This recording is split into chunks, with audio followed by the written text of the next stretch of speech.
Welcome, ladies and gentlemen. Welcome back to our podcast, Classical Discoveries. I'm very happy that you join us today. And Jens, I think just about 100 kilometers away, we have another country, another culture, another music, no? And we are talking about this guy.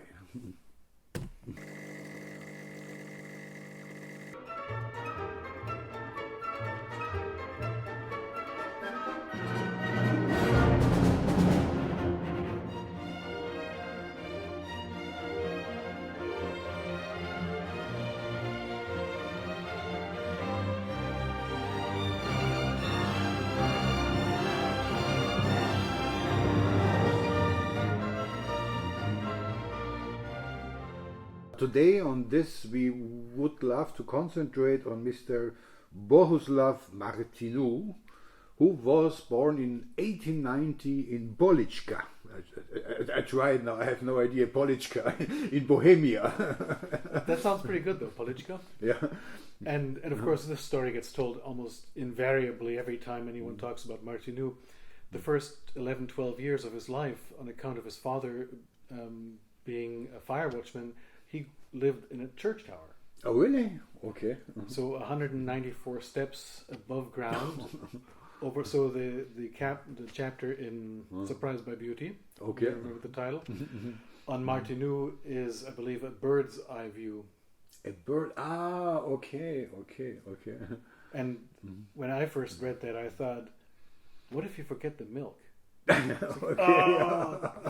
Or on the way to school, the pencil case, so you go 200 steps back up and then back down but again. if you watch the pictures we have or the photos we have from Martinú's time, he always was very slim. So I mean, that's maybe that's because of that. If you have to take 400 stairs a day at least. Yeah. He was, of course, one of the four great Czech composers. Yeah, one told me, this is funny, it's always bad, it's like in Olympic Games, it's always bad to be the fourth. You know?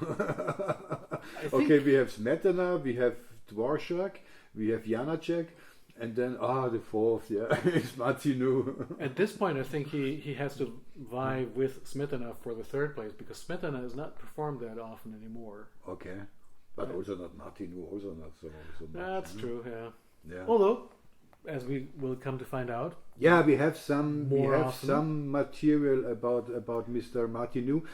Let's just check a bit about his biography.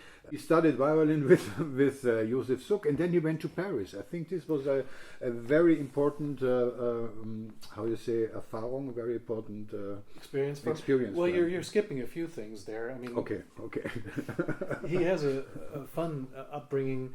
So he studies violin with Suk, and then later on he goes to school in Prague, and the townsfolk of his place, Polička, they collect money so that he can go study there.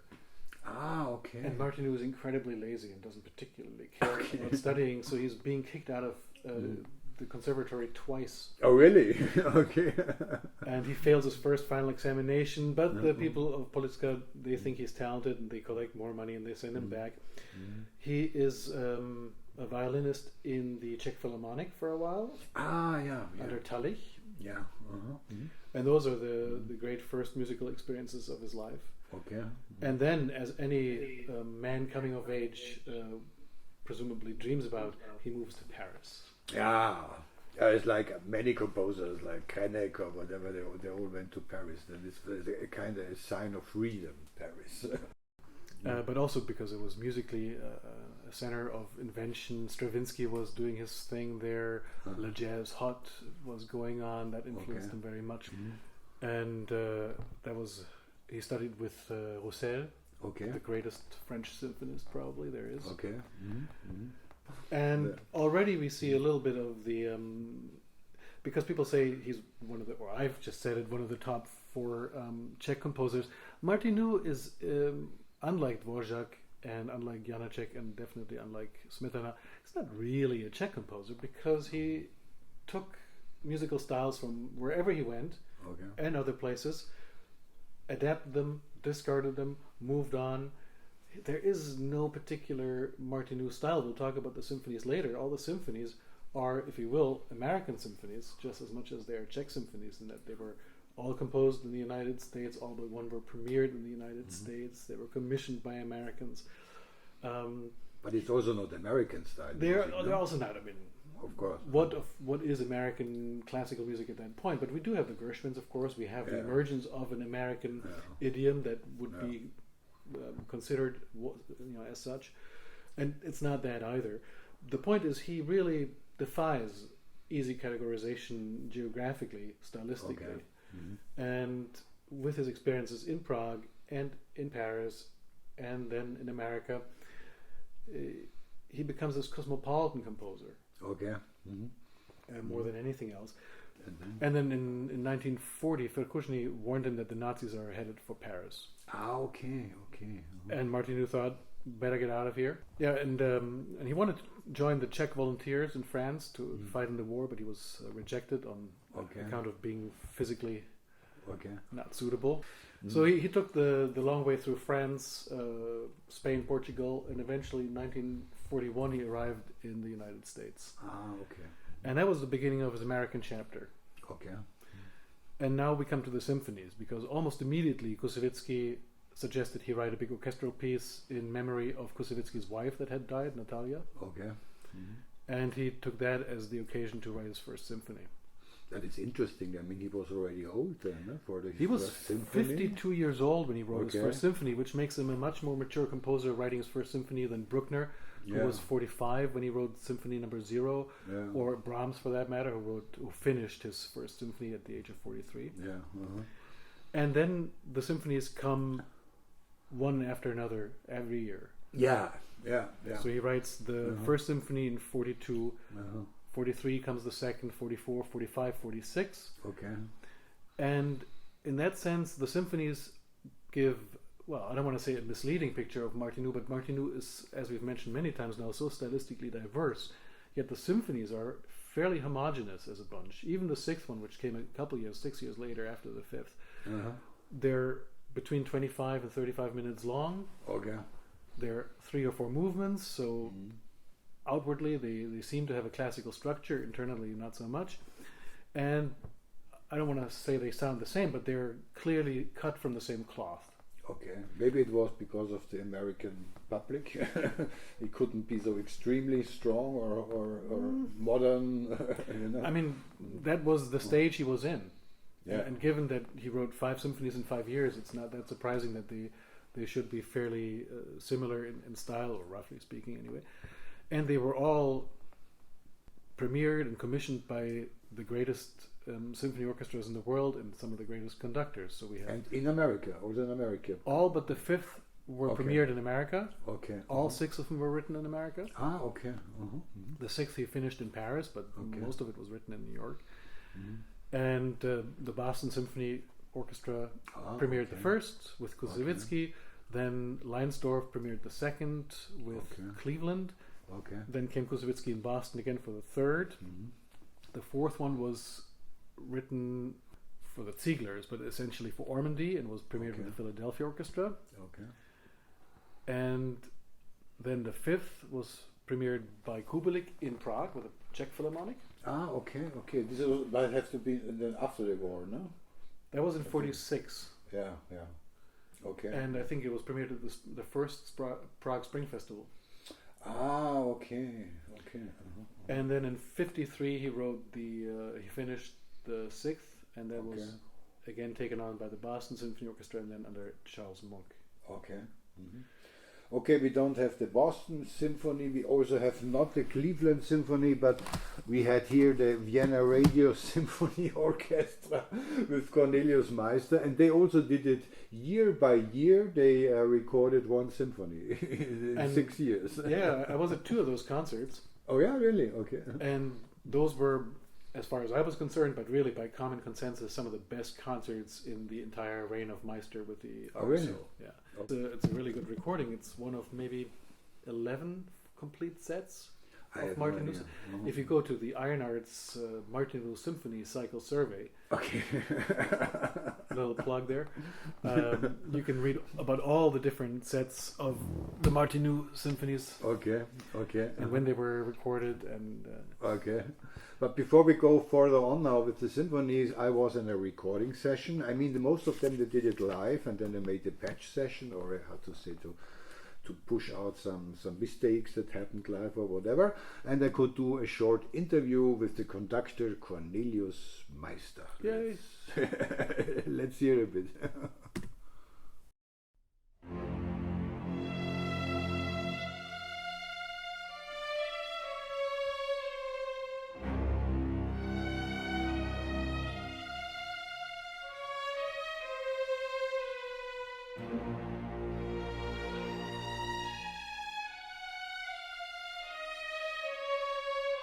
Das, was mir wirklich besonders nahe geht bei diesen Symphonien, ist, dass der Klang und die Herangehensweise ganz, ganz altertümlich, altmodisch im besten Sinne ist. Das ist wirklich tiefe tschechische Klangsprache, die aus einer sehr langen Tradition kommt.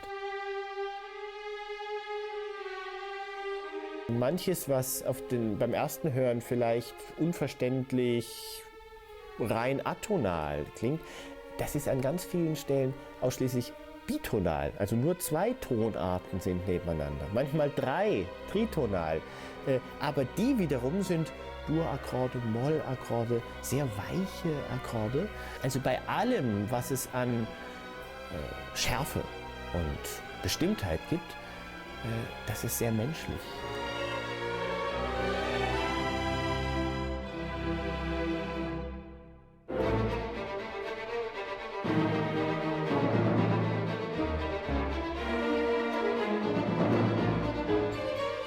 Wir haben ja nach wie vor die Schwierigkeit, dass viele von uns die Musikgeschichte gerne ganz strikt in Epochen einteilen.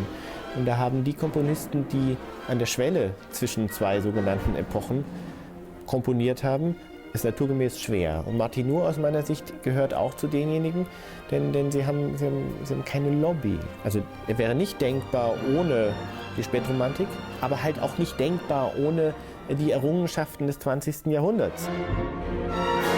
Vielen, auch Fachleuten, denen ich sage, wir führen gerade alle 6 Symphonien von Martinů auf, die sagen, 6 Symphonien hat er komponiert, interessant. Ich hoffe sehr, dass das in 20 Jahren wir geschafft haben, dass es anders ist. That's one of the things, I mean, he talks about how they're sort of on the verge between the Romantic period and the modern period, and they are. On the surface of it, they sound, dare I say, conventional almost. They're slightly challenging, but they're easy to listen to. If you zoom in, they're not that easy to play, partly because they defy the traditional symphony in that there's no theme and there's no classical symphony structure or sonata form structure. They sort of meander, or there's a kernel, a musical idea, and it transforms and it morphs throughout the symphonies, and that's a style that he took from early music, whether it be madrigals, and there's a little piece of him talking about that himself, or Bach even. He had done a lot of concerto grossos, and that's kind of what he draws on. But is there also, how to say, a development line from the first to the sixth, or is it as you said, really nearly the same level? Well, I mean, they're different in character. So you have the first symphony, which is also his longest. Again, it's only 35 minutes long, so you don't have the diversity as in, say, Harvigal Brian symphonies, where one is 110 minutes and then another one is 15. It's easy listening for the Americans who like to stay in an 80-minute symphony, you know, for 30 minutes, Bruckner 8 or something. I mean, sorry to say, Bruckner is wonderful, you know, but it's for a second part of a concert, 35 minutes is quite okay. Yeah, I don't know how much pragmatism played a role in it. I think he wanted that superficial structure that was fairly traditional, and then within that work his own thing. And he didn't want to make sounds that were ugly. Okay. because he didn't feel like an audience should be scared into submission in a concert. And so we move on to the second one, which is the shortest symphony, but again, it's not super short. It's not like a Ruud Langgaard symphony where suddenly it's 11 minutes and it's over. It's not a joke. Okay. And that one was dedicated to the Czech workers in Cleveland Okay. who were helping the war effort, all the refugees. Okay, the Czech workers in Cleveland. Okay. And in the first two symphonies, you hear the influences, indirectly anyway, of Dvorak. Okay. So should we listen a bit to this kind of the first two symphonies? We should definitely listen a bit too. Okay.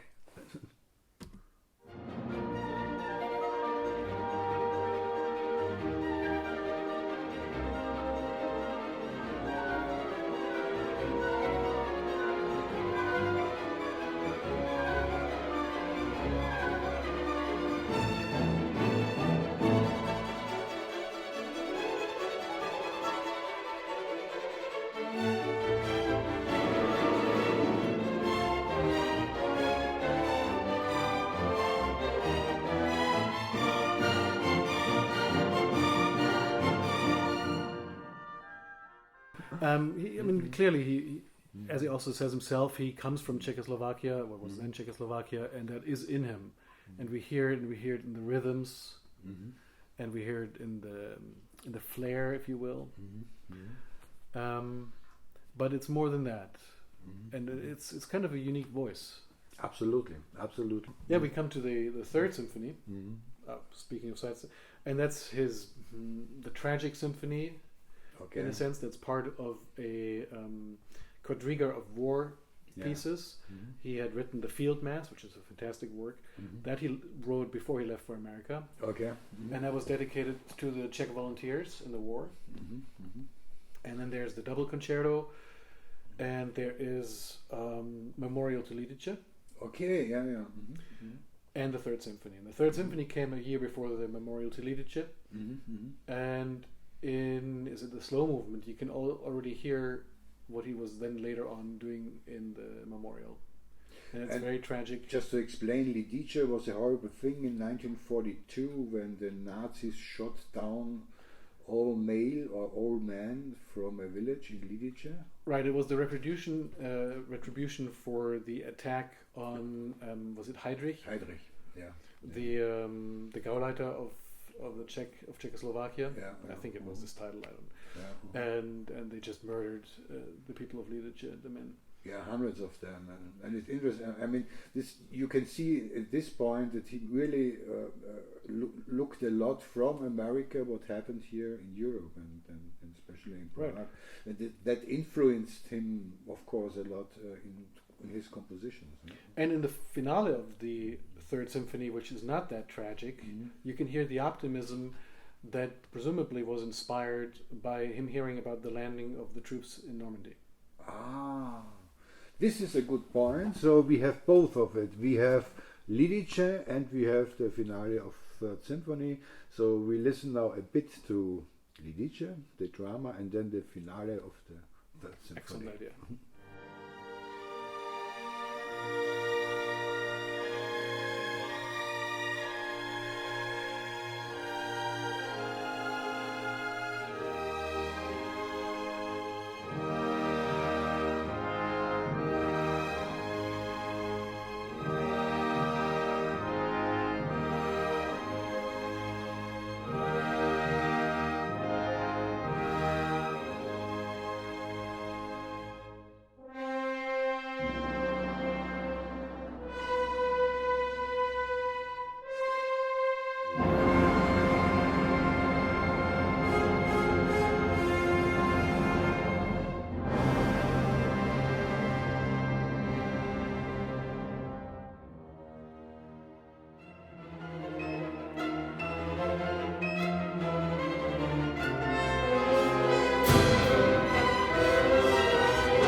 So dramatic happenings in Europe noticed by Mr. Martinů in America. And it's, if you want to think of it that way, it's his Eroica. Yeah. And then the following year, the Fourth Symphony was composed when he figured the war was won. Ah, okay. And that's his happy symphony, if you will, or the lyrical symphony of Martinú's. Okay. Uh-huh. And it probably reflects his hopes of being able to go home. Ah, okay. Uh-huh. Which took a little longer, but a beautiful work. Maybe the easiest to appreciate if one approaches Martinů for the first time, or the symphonies anyway. Oh, really? Okay. And the beautiful Largo, which Okay. you may want to play a little bit from. From the Largo or from the happy one? The Largo from the Fourth. The Largo from the Fourth, okay.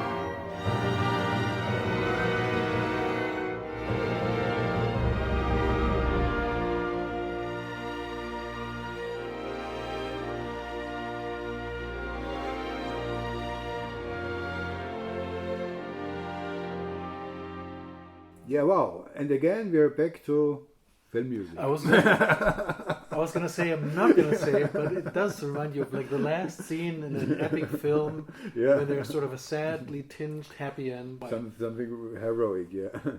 So again, this now influenced him. Now the war is over. He really wanted to come back immediately to Europe. I mean, many composers like I don't know, Korngold, Weil, I think they never had really the idea to go back. Oh, Korngold absolutely wanted to come back. Yeah? Yeah, Okay. yeah. It was just that he was received with such effrontery and coldness. And I mean, the first time Korngold, little sidestep, went back home, they wouldn't even let him go back into the house that used to be his. Oh, okay.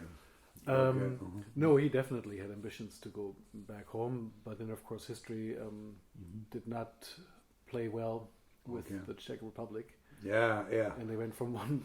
This is really a bad fate, yeah. First came the Nazis and then came the communists, yeah. That's why he eventually went to Paris and then Switzerland, although in between he became an American citizen. Ah, okay. I think in 1951 he finally got a citizenship. So he had this important passport. Yeah. And that truly makes him an American composer now. Okay. So if you want to say that Martinů is the greatest American symphonist, okay. in some ways you would be correct. Okay. And then after the war, we of course go to the Fifth Symphony. And if the first four can be categorized, tragic or happy or monumental, the fifth one is strange. Okay. Beautiful, strange. It's the first one where I hear a lot of Janacek, actually. Okay. The Cunning Little Vixen. Okay. And Kubelik conducted the premiere. Kubelik conducted the premiere, okay. With the Czech Philharmonic in Prague. But was it then always in communist time already then? Not quite yet. That was that brief little window between Nazi occupation and the Communist Party takeover in 1948. So between 1946 and 1948. So he was still in hope that he can move back to Czechoslovakia? The communists were the strongest party, but it seemed like it was going to be a free Czech Republic again until those hopes were dashed. Okay. And then he took a break from symphonies. Okay, I would do also, yeah. Write some, I don't know, piano trio or what. But only for 5 years. Okay. And then comes the Sixth Symphony. That is interesting. Why then suddenly after 5 years you go again back to the symphony? Was it a commission or something? Or? It was a commission. It was written for and dedicated to Charles Munch and the 75th birthday of the Boston Symphony Orchestra. Okay. And apparently he still had something left to say. And that was sometimes it's not called Symphony No. 6, but the Fantastical Symphony. Okay. And it was part of where Martinů said, I'm moving away from geometry towards fantasy. Ah, okay. In fact, he had already done that Okay. well before that. In fact, the structure in the symphonies really is not so much geometric or sonata form, Yeah. but full of fantasy, full of this evolving, barely even motifs. Okay. And that took him a couple of years to write, and then he finished it in Paris, and it was premiered by the BSO in Okay. 55. Okay. And that was the beginning of the very last phase of his compositional output. And also the symphony is a quite of, you can hear that it's maybe an old man writing a symphony or so, or like we had with other composers, or I mean, it's not all of them are old man symphonies, if you will, written between him being 52 and 57 and then in the 60s. But it doesn't seem autumnal, okay. and it's still part of a fairly homogeneous block. Okay. So in that sense, I think they do compare well to the Nielsen symphonies. Okay. Or some people might say the Sibelius symphonies, although I think the Sibelius symphonies are actually more diverse in style than Martinú's. Okay, so let's check if you are right. We can check here everything.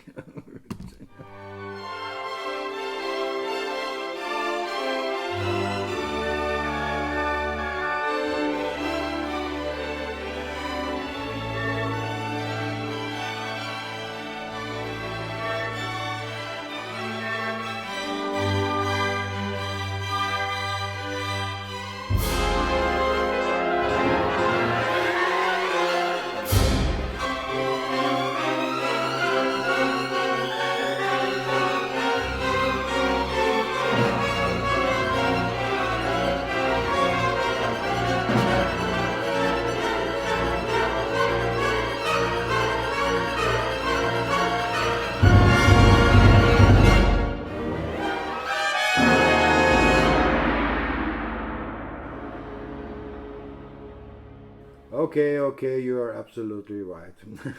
My honor. Very interesting, very interesting. I find it so interesting that even within, if you just listen to it for 4 minutes or so, it's so different within that movement. Yeah. It's crepuscular and it moves into martial music, almost militaristic, and then it becomes lyrical and soaring. Yeah. And it goes to show that it's very hard to put Martinů in a particular box or drawer. Yeah. Or assign a label to him. It's not like you're sitting in a concert, you don't know what they are playing. It's Martinů. I think it's not like this. That That's the other strange thing, that although he is so different in styles, there is a Martinů tone to it. Okay. If you do listen to a lot of Martinů, and there are so many works, I mean, he wrote a lot of stuff, and so invariably a lot of Martinů is lesser, let's say of lesser importance, but there are so many beautiful pieces. Yeah. And they are dotted through his entire oeuvre.